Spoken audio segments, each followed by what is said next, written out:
le pass or, et c'est Vincent Laluc qui va le remettre.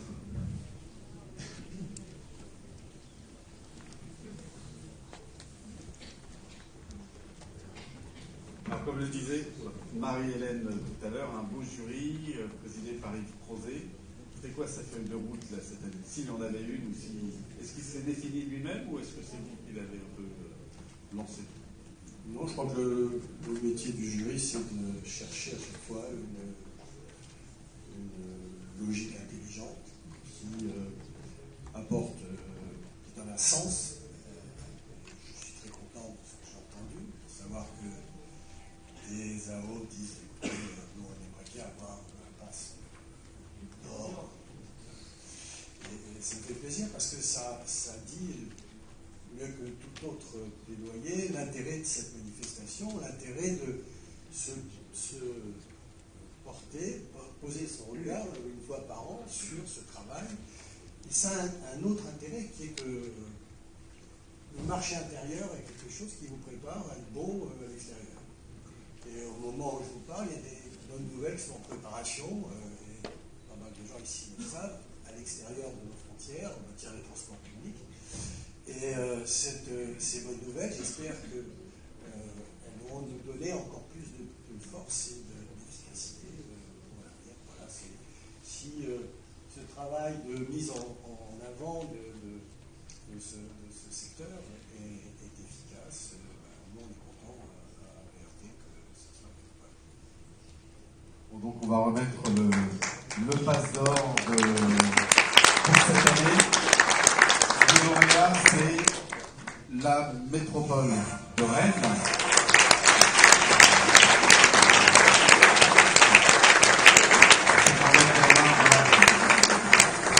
Bonsoir. Félicitations. Donc Rennes, vraiment à l'honneur, Rennes très ambitieuse. Alors la métropole archipel, voilà, comme vous définissez. Vous pouvez nous résumer un peu ce concept qui est relativement neuf et puis finalement ce que ça entraîne en termes de mobilité et puis comment vous y répondez à cette mobilité nouvelle? Alors, tout d'abord, je voudrais remercier l'ensemble des organisateurs pour cette journée, cet après-midi thématique adossé au palmarès des mobilités et puis exprimer ma reconnaissance à l'ensemble des gens qui participent à cette aventure collective des mobilités.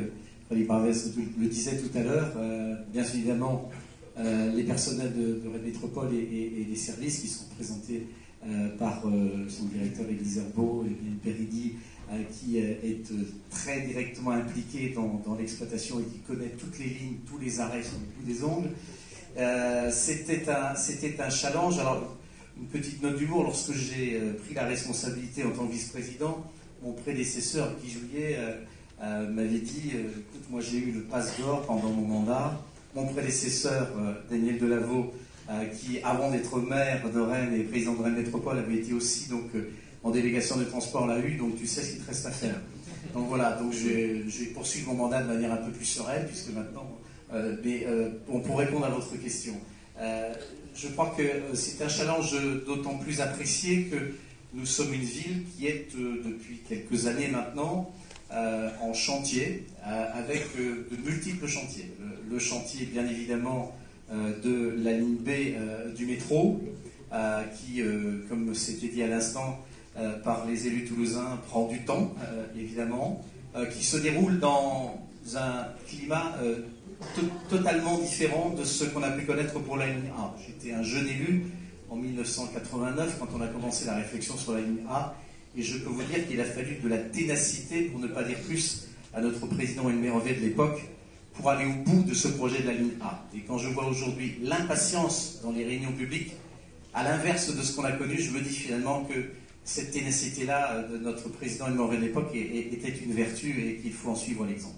Alors, ville archipel, effectivement, ce sont des contraintes s'agissant de la mobilité, mais en même temps, ce sont évidemment des atouts en termes d'attractivité du territoire, puisque c'est une volonté politique de longue date d'avoir souhaité maintenir entre le noyau urbain, composé de la ville-centre, 210 000 habitants, et de quelques communes, 3-4 communes, aucune n'a plus de 20 000 habitants. Et les autres communes, donc qui sont au nombre de 43 au total, donc moins ce noyau urbain, d'avoir voulu des coupures vertes, maintenir des coupures vertes.